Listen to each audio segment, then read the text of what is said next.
আসসালামু আলাইকুম প্রিয় দর্শক, চ্যানেল আই সংবাদে স্বাগত। আপনাদের সঙ্গে আছি আমি সামির হোসেন। বিস্তারিত সংবাদের শুরুতে জানিয়ে দিচ্ছি ফ্রেশ আটা ময়দা সুজি সংবাদ শিরোনামগুলো। ইসরায়েল যুদ্ধাপরাধ করেছে বলে ইরানের অভিযোগ, জাতিসংঘ সনদের প্রতি সম্মান না দেখিয়ে একতরফা হামলা চালিয়েছে ইসরায়েল, বলেছে রাশিয়া। আরপিও সংশোধনের বিষয়ে সব রাজনৈতিক দলের সাথে আলোচনা করে সিদ্ধান্ত নেবে ইসি, প্রত্যাশা বিএনপির। খুব শিগগিরই তারেক রহমান দেশে ফিরবেন আশা। আত্মপ্রকাশের ৩.৫ মাস পর এনসিপির গঠনতন্ত্রের খসড়া চূড়ান্ত। এক ব্যক্তি দুবারের বেশি সভাপতি ও সাধারণ সম্পাদক হতে পারবেন না, সিদ্ধান্ত। যশোর বিজ্ঞান ও প্রযুক্তি বিশ্ববিদ্যালয়ের অধ্যাপকের পরিবেশ বান্ধব ন্যানো ইউরিয়া সার উদ্ভাবন, ফসল উৎপাদন ব্যয় ৫০% কমার প্রত্যাশা। এবং ড্রয়ের পথে এগোচ্ছে গলফ টেস্ট, চতুর্থ দিন শেষে শ্রীলঙ্কার বিপক্ষে বাংলাদেশের ১৮৭ রানের লিড।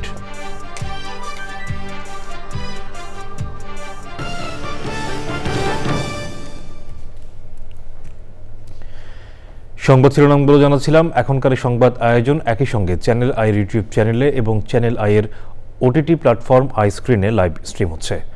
শুরুতেই ইরান ইসরায়েল যুদ্ধ।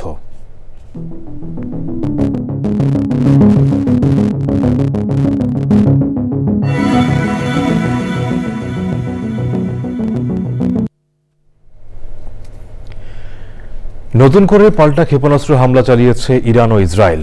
এরই মধ্যে পারমাণবিক ইস্যু নিয়ে ইরানের পররাষ্ট্রমন্ত্রী, ফ্রান্স, জার্মানি এবং যুক্তরাজ্যের পররাষ্ট্রমন্ত্রীর সঙ্গে জেনেভায় বৈঠক হয়েছে। একই সঙ্গে জাতিসংঘ নিরাপত্তা পরিষদের জরুরি বৈঠকে মহাসচিব অ্যান্তোনিও গুতেরেস বলেন, সংঘাত এমন এক আগুন সহজেই জ্বালানো যায়, তবে নিয়ন্ত্রণ করা যায় না। বৈঠকে রাশিয়ার দূত বলেন, ইসরায়েল জাতিসংঘ সনদের প্রতি সম্মান না দেখিয়ে ইরানের ওপর একতরফাভাবে হামলা চালিয়েছে। সুব্রত গাইনের রিপোর্ট।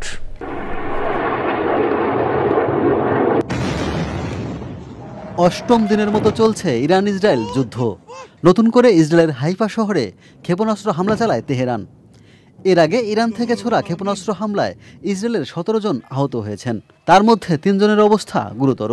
দেশটির জরুরি সেবাদাতা প্রতিষ্ঠান ম্যাগেন ডেভিড অ্যাডম এমন তথ্যই জানিয়েছে। পাল্টা ইরানের দক্ষিণ পশ্চিমাঞ্চলে সামরিক অবকাঠামোতে হামলা চালিয়ে যাচ্ছে ইসরায়েল। এতে ইরানের দক্ষিণাঞ্চলীয় শহর বুশেহরে আকাশ প্রতিরক্ষা ব্যবস্থা সক্রিয় করা হচ্ছে বলে জানিয়েছে সংবাদ মাধ্যম আল জাজিরা। হামলা পাল্টা হামলার মধ্যেই পারমাণবিক ইস্যু নিয়ে শুক্রবার রাতে জেনেভায় ইরানের পররাষ্ট্রমন্ত্রী আব্বাস আরাগচি ফ্রান্স, জার্মানি ও যুক্তরাজ্যের পররাষ্ট্রমন্ত্রীর সঙ্গে বৈঠক করেছেন। এর আগে ইরানের পররাষ্ট্রমন্ত্রী বলেন, ইসরায়েল মানবাধিকার লঙ্ঘন করে ইরানে যুদ্ধাপরাধ করেছে। এছাড়া একই দিনে জাতিসংঘের নিরাপত্তা পরিষদে ইরান ইসরায়েল পরিস্থিতি নিয়ে জরুরি বৈঠক হয়।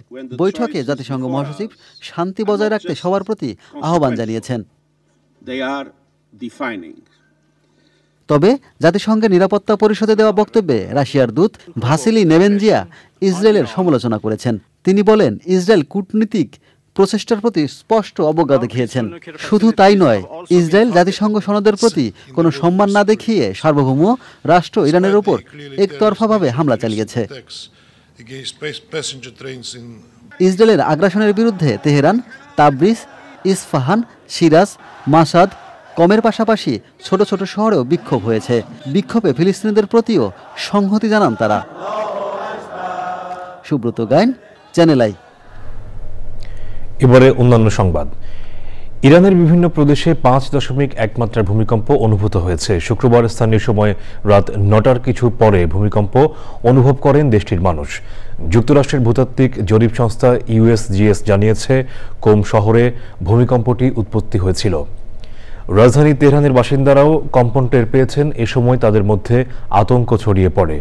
অনেকের মধ্যে শঙ্কা তৈরি হয় ইসরায়েলি হামলার কারণে মাটি কেঁপে উঠেছে। তবে পরবর্তীতে জানা যায় কোম শহরে ভূমিকম্প আঘাত এনেছে। ভূমিকম্পের আঘাতে এখন পর্যন্ত কোনো হতাহতের খবর পাওয়া যায়নি।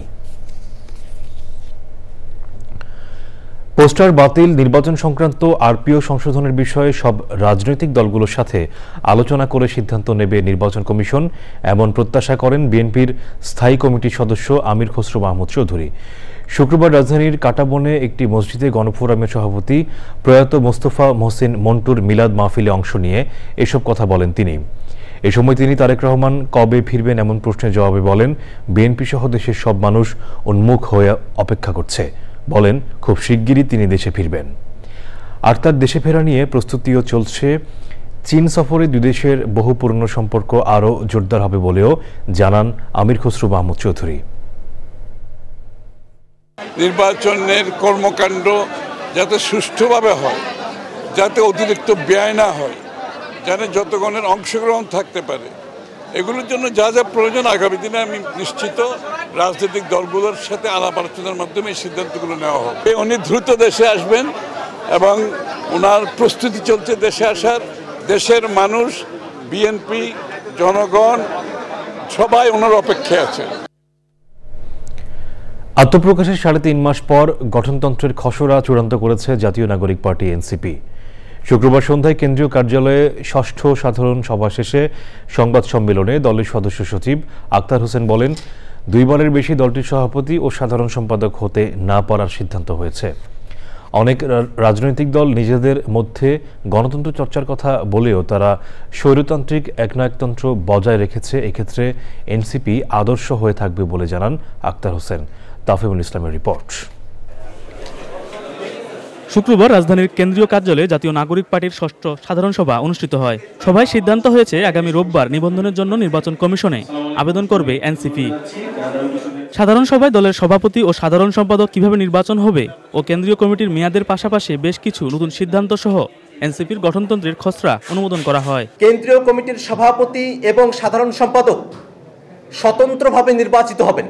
কোনো ব্যক্তি তার জীবদ্দশায় 2 বারের বেশি সাধারণ সম্পাদক বা 2 বারের বেশি সভাপতি থাকতে পারবেন না। কেন্দ্রীয় কমিটি 3 বছর সময় প্রাপ্ত হবেন। 3 বছর সময়ের সর্বশেষ 3 মাস, সেই 3 মাসের মধ্যেই পরবর্তী কাউন্সিল, পরবর্তী নির্বাচন আয়োজন করতে হবে।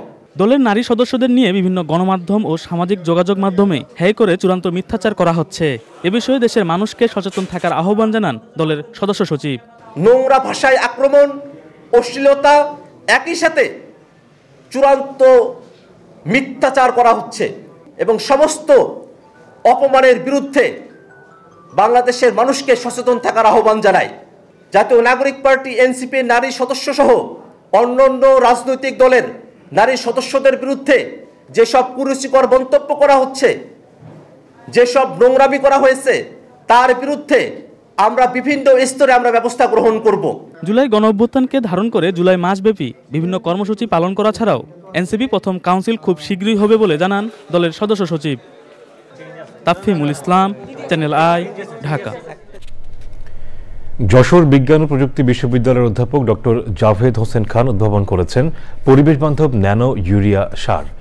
গতানুগতিক ইউরিয়া সারের ব্যবহার কমিয়ে ন্যানো ইউরিয়া সারের ব্যবহার বাড়ানো গেলে ফসল উৎপাদনে ব্যয় অন্তত 50% কমানো সম্ভব বলে মনে করছেন সংশ্লিষ্টরা। তবে তার জন্য প্রয়োজন সরকারি অনুমোদন ও নীতিমালা, জানাচ্ছেন শাইখ সিরাজ। প্রতি বছর কৃষি জমিতে ব্যবহার হয় 30 থেকে 35 লাখ মেট্রিক টন ইউরিয়া, যার 80%ই আমদানি নির্ভর। সার আমদানিতে যেমন বাড়ছে বৈদেশিক মুদ্রার ব্যয়, তেমনি রাসায়নিকের ব্যবহারে কমে যাচ্ছে ফসলি জমির উর্বরতা। এই সমস্যা সমাধানে যশোর বিজ্ঞান ও প্রযুক্তি বিশ্ববিদ্যালয়ের কেমি কৌশল বিভাগের অধ্যাপক ডক্টর জাভেদ হোসেন খান উদ্ভাবন করেছেন ন্যানো ইউরিয়া। তিনি দাবি করছেন এই সার প্রয়োগে খরচ কমবে 82%। যেখানে 4200 থেকে 4500 টাকার ইউরিয়া খরচ, সেখানে আমার 230 টাকার ইউরিয়াতে 1 বিঘা জমি আরামে চাষাবাদ হবে, এবং হয়েছেও তাই। কৃষক পর্যায়ে ফসলের মাঠে পরীক্ষামূলক এই সার ব্যবহারেও মিলছে প্রত্যাশিত সাফল্য। এত লাগাত আমি যে চাষ করে আসতেছি আর আমার এই ভাই যে এটাই করা হয়েছে যে পদ্ধতিটি, তাতে মনে হচ্ছে যে আসলে এই পদ্ধতিটি করলে খরচও কম, খাটনিও কম, আবার সময় বাঁচবে। ফলন আশা করি এইটা এর থেকে অনেকটা ফলন হবে। ইতিমধ্যে বাণিজ্যিক উৎপাদনের দিকে এগোচ্ছে এই ন্যানো ইউরিয়া। যারা হচ্ছে অ্যাগ্রো বিজনেস করে তাদের সাথে আমাদের একটা এনডিএ চুক্তি আছে, তো আমি আশা করবো যে খুব শীঘ্রই আমাদের কোনো একটা কোম্পানির সাথে চুক্তি হবে যেটা আমরা মার্কেটে আসতে পারবো।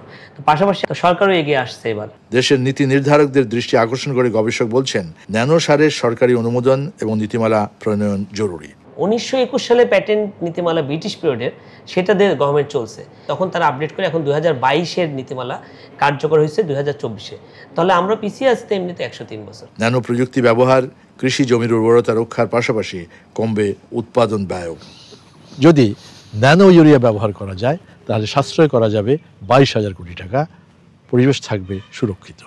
প্রয়োজন এর সরকারি অনুমোদন এবং কৃষক পর্যায়ে ব্যবহার। যশোরের চরমনকাঠি থেকে শাইখ সিরাজ, চ্যানেল আই। দর্শক, এ নিয়ে বিস্তারিত প্রতিবেদন প্রচার হবে আজ রাত 9টার সংবাদের পর হৃদয় মাটি ও মানুষ অনুষ্ঠানে। এবারে বাংলাদেশ শ্রীলঙ্কা টেস্ট সিরিজ।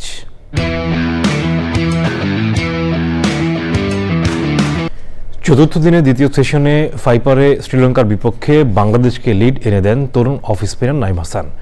বিদেশের মাঠে টেস্টে প্রথম ফাইফার অর্জন করা নাইম 121 রানে নিয়েছেন 5 উইকেট। শ্রীলঙ্কার প্রথম ইনিংস 485 রানে আটকে দেয়া। বিরতির পর আবার আমন্ত্রণ। এবারে কৃষি সংবাদ।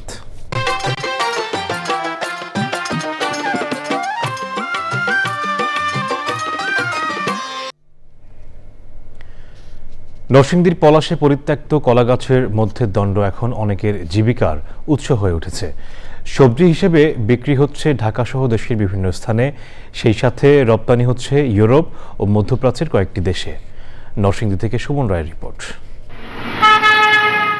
ভৌগোলিক নিদর্শন বা জিআই পণ্য হিসেবে দেশব্যাপী নরসিংদীর অমৃত সাগর কলার নাম রয়েছে।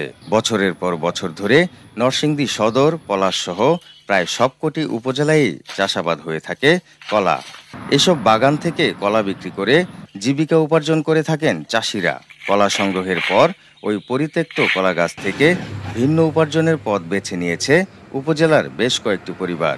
কলা কাটতে নিলে গাছ পরে যে গাছটা থাকে গাছটা আমরা বাগান থেকে কাটতে সংগ্রহ করে আনা আমরা পিস করে ঢাকা কারণ বাজার পাঠাই। প্রতি পিস মনে করে আমার তো কিনে নেয় 6 টাকা পিস। ব্যতিক্রম এই ব্যবসা যুবকদের বেকারত্ব দূরীকরণে বিশেষ ভূমিকা রাখতে পারে বলে মনে করছেন স্থানীয়রা। আগে এগুলি কলা হওয়ার পরে কাইটা ফালাই দিতাম, এখন এগুলি উনি নিয়ে প্রসেস করে বিক্রি করছে। এখন উনিরও ব্যবসা হচ্ছে, আমাদেরকে উপকার হচ্ছে, ক্ষেত পরিষ্কার হচ্ছে। তাদের তো বিরাট আলাদা ব্যবসা, তারা ডেলি 1000-1200 টাকা করে পাইতেছে। কৃষি বিভাগ বলছে প্রচুর পরিমাণে আয়রনযুক্ত কলা গাছের এই দণ্ডের দিন দিন চাহিদা বেড়ে চলছে সবজি হিসাবে। এই দণ্ডটি সবজি হিসাবে খেয়ে থাকে এবং এই সবজিটি হচ্ছে আয়রন সমৃদ্ধ একটি খাবার। এটি যাতে বিদেশে নেওয়া যায় সেই হিসাবে আমরা আমাদের কোয়ারেন্টাইনিং এর সাথে তাদের সমন্বয় করে এটা ইংল্যান্ড, তারপরে মধ্যপ্রাচ্য সহ বিভিন্ন দেশে পাঠানোর জন্য আমরা অনেকটা তৎপর আছি। কলার দণ্ড বা কাণ্ড যথাযথ ব্যবস্থাপনায় বাজারজাতের পাশাপাশি খাওয়ায় চাহিদা বাড়াতে পারলে নতুন সম্ভাবনার পাশাপাশি অধিক পরিমাণে বৈদেশিক মুদ্রা আয় হতে পারে বলে মনে করছেন সংশ্লিষ্টরা। নরসিংদী থেকে সুমন রায়, চ্যানেল আই। এবারে প্রকৃতি সংবাদ।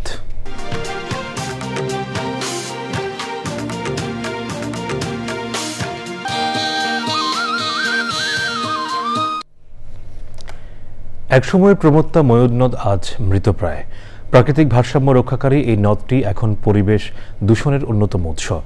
পরিস্থিতির উত্তরণে ময়ূর নদের তীরে সবুজায়নে বৃক্ষরোপণ করেছে প্রকৃতি ও জীবন ক্লাব এবং বাংলাদেশ পরিবেশ আন্দোলন।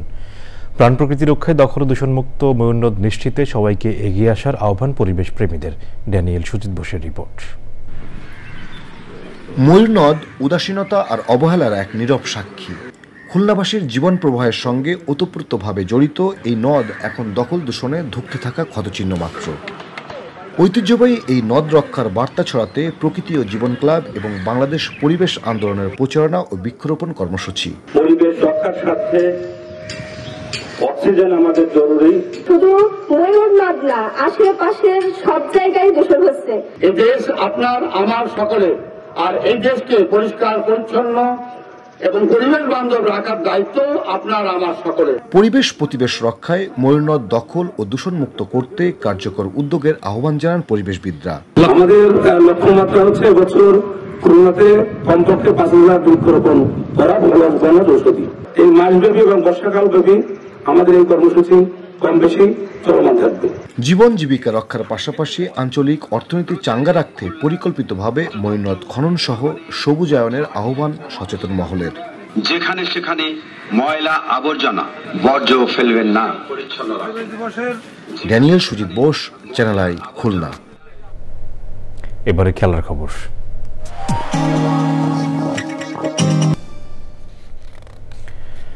দর্শক, চ্যানেল আইয়ের সর্বশেষ সংবাদ জানতে ভিজিট করুন channelionline.com-এ। যুক্ত থাকুন আমাদের সোশ্যাল মিডিয়া প্ল্যাটফর্মগুলোর সাথে। এতক্ষণ সাথে থাকার জন্য ধন্যবাদ সবাইকে।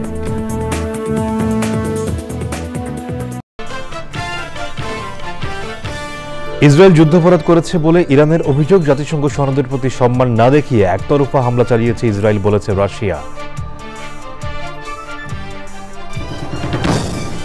আরপিও সংশোধনের বিষয়ে সব রাজনৈতিক দলের সাথে আলোচনা করে সিদ্ধান্ত নেবে ইসি, প্রত্যাশা বিএনপির।